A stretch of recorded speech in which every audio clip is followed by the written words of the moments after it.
వాయు కాలుష్యం పలు రకాల ఆరోగ్య సమస్యలను తెచ్చిపెట్టడమే కాదు, ఏకంగా ప్రాణాలనే హరిస్తోంది. మన దేశంలో ప్రధాన నగరాల్లో రోజువారీ సంభవించే మరణాలు సగటున 7.2% మరణాలు వాయు కాలుష్యం వల్లనే సంభవిస్తున్నాయని తాజాగా లాన్సెట్ నివేదిక వెల్లడించింది. ఈ నగరాల్లో హైదరాబాద్ కూడా ఉండడం విశేషం. వారణాసిలోని బెనారస్ హిందూ యూనివర్సిటీ, ఢిల్లీలోని సెంటర్ ఫర్ క్రానిక్ డిసీజెస్ కంట్రోల్తో పాటు వివిధ దేశాలకు చెందిన పరిశోధనా సంస్థలతో కూడిన ఒక బృందం ఈ అధ్యయనం నిర్వహించింది. ఢిల్లీ, బెంగళూరు, చెన్నై, ముంబై, అహ్మదాబాద్, హైదరాబాద్, కోల్కతా, పూణే, షిమ్లా, వారణాసిలో పరిశోధకులు PM 2.5 వాయు కాలుష్యానికి ఆయా నగరాల్లో మరణాలకు మధ్య ఉన్న సంబంధాన్ని విశ్లేషించారు. PM 2.5 స్థాయిలు ప్రతి ఘన మీటరుకు 10 మైక్రోగ్రాములు పెరిగిన కొద్దీ మరణాలు 1.42% అధికమైనట్లు అధ్యయనం గుర్తించింది. 10 నగరాల డేటాను కలిపినప్పుడు ఈ పరిస్థితి ఉంది అని తెలిపింది.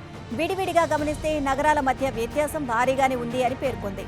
PM 2.5 రేణువులో 10 మైక్రోగ్రాములు పెరిగితే మరణాలు ఢిల్లీలో 0.31%, బెంగళూరులో 3.06% మేర పెరిగినట్లు వెల్లడించింది. ఢిల్లీలో PM 2.5 కాలుష్యం అత్యధికంగా 113 స్థాయిలో ఉండగా అక్కడి రోజువారీ మరణాల్లో 11.5% మరణాలకు వాయు కాలుష్యం కారణమవుతోంది. హైదరాబాద్లో PM 2.5 ఉండగా రోజువారీ మరణాల్లో 5.6% వాయు కాలుష్యం వల్ల సంభవిస్తున్నాయి.